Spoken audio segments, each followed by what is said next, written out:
Bonjour, je suis Hugo Davusoglu et pour le cinéma, je suis à nouveau ici pour vous parler de deux œuvres.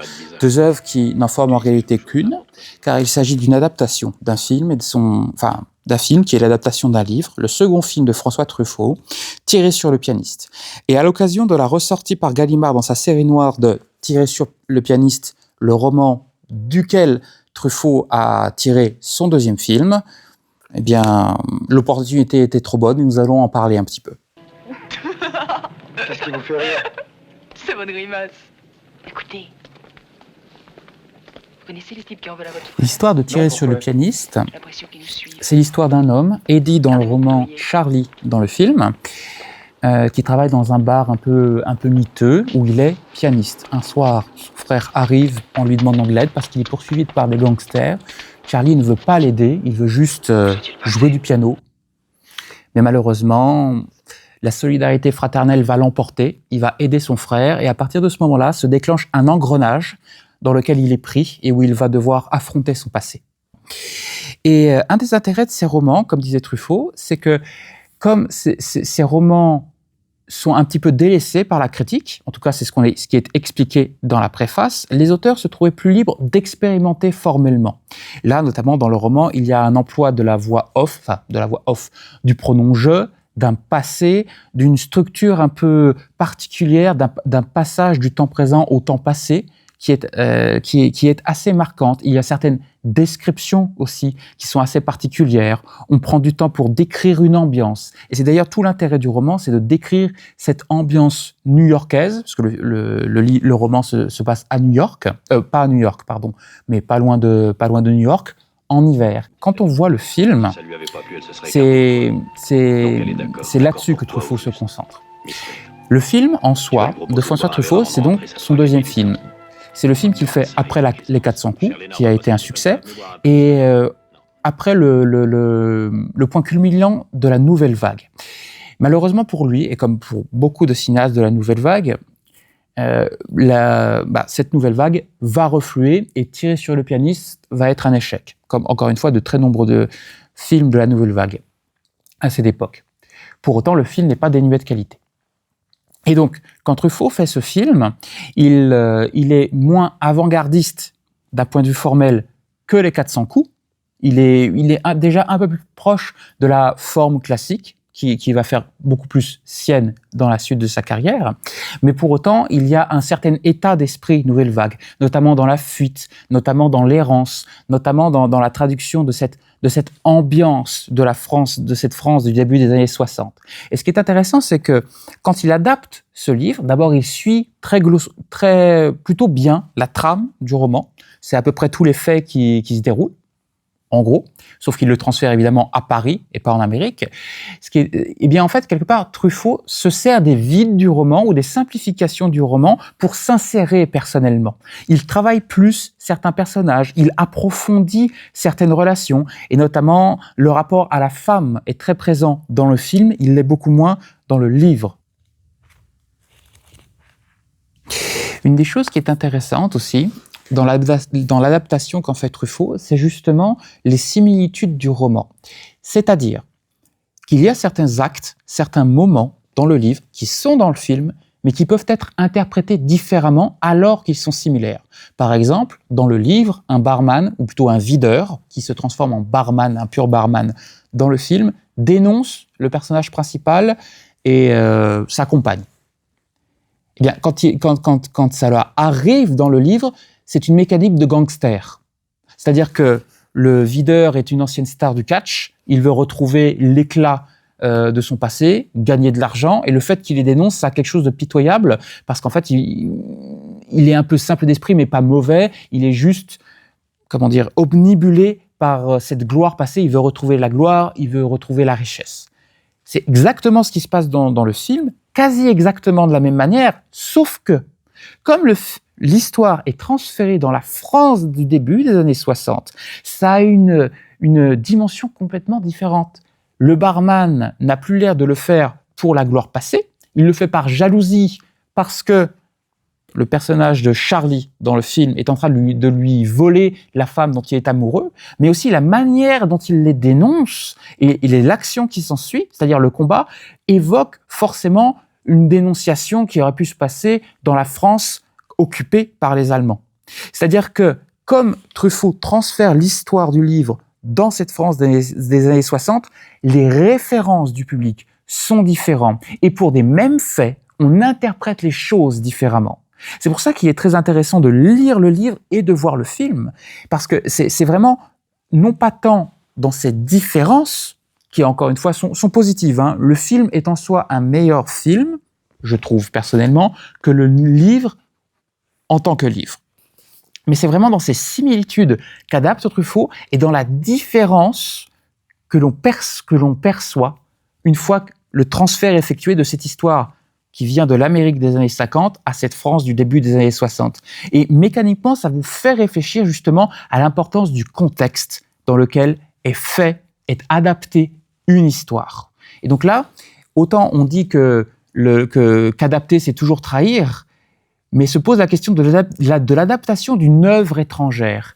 Qu'est-ce qui fait œuvre? Est-ce que c'est vraiment le contexte dans lequel a été fait l'œuvre qui compte, quelque part? Et on peut se demander, mettons que quelqu'un au Japon décide d'adapter Tirer sur le pianiste, est-ce qu'il ne serait pas tout aussi proche ou tout aussi éloigné, à la fois éloigné et proche que l'a été Truffaut dans les années 60. Et donc, quelque part, on peut se dire qu'adapter un livre dans les années 60, ça n'est pas la même chose que de le lire dans les années 50, et l'adapter dans une autre culture, c'est aussi le réinventer autrement.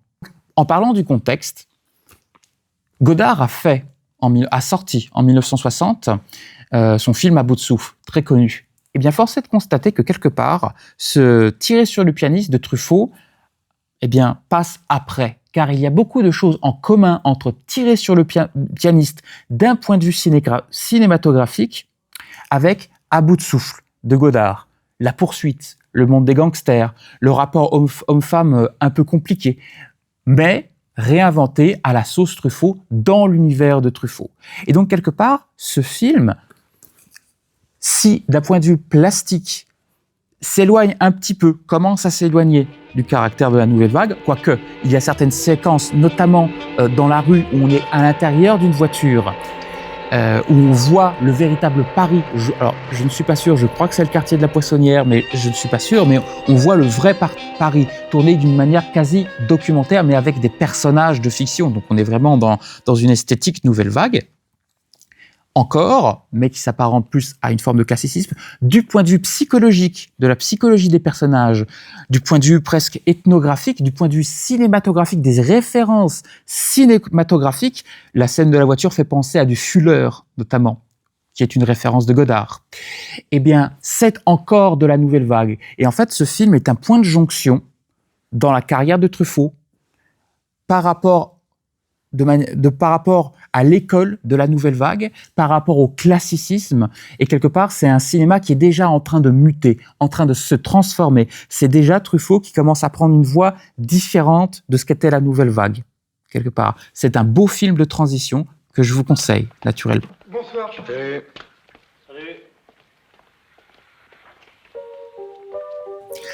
Ajoutez à ça que par rapport au tournage, ça a été compliqué pour Truffaut.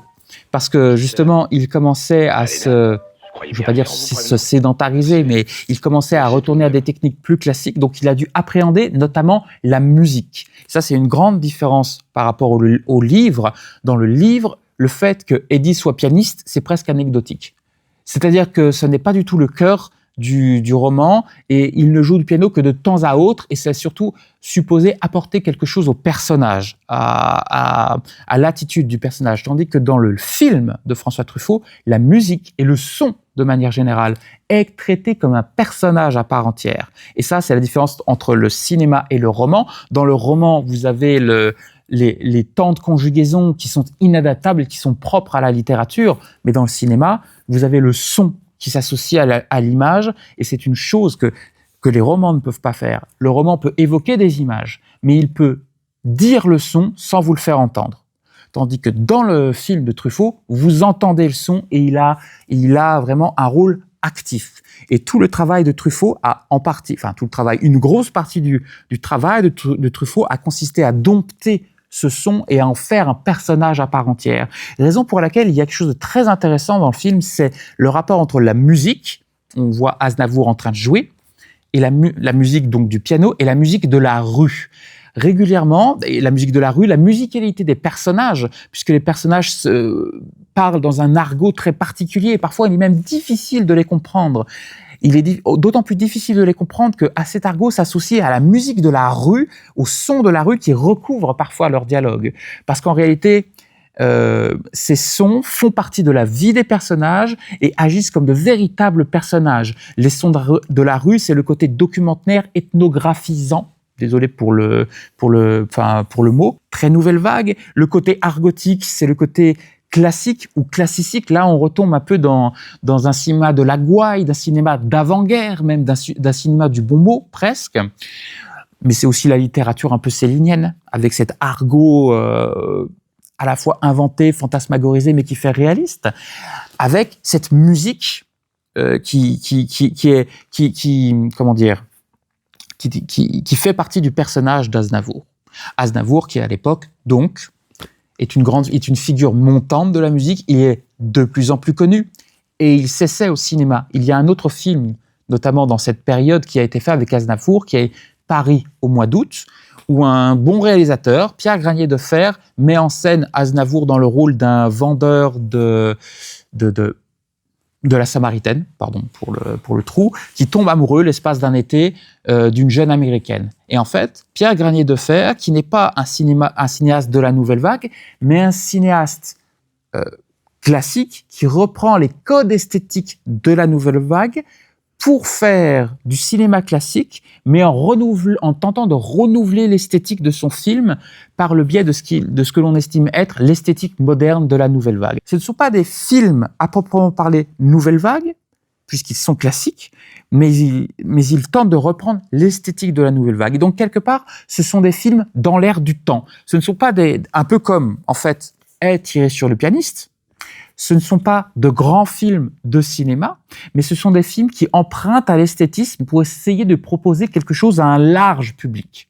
Car n'oublions pas qu'à cette époque, la nouvelle vague pure, si je puis dire, où la forme s'adapte au fond, où le fond s'adapte à la forme, où la forme découle du fond, comme disait Victor Hugo, la forme c'est le fond qui remonte à la surface. Là où il y a le grand public qui lâche un peu la nouvelle vague, et donc on essaie de récupérer ce grand public, tout en essayant de renouveler le classicisme. Donc on essaie de faire de la nouvelle vague, qui était une forme d'avant-gardisme, un cinéma plus grand public, ou en tout cas on essaie de récupérer quelque chose de la nouvelle vague pour faire du grand public avec le cinéma classique. Et cette figure d'Aznavour, comme la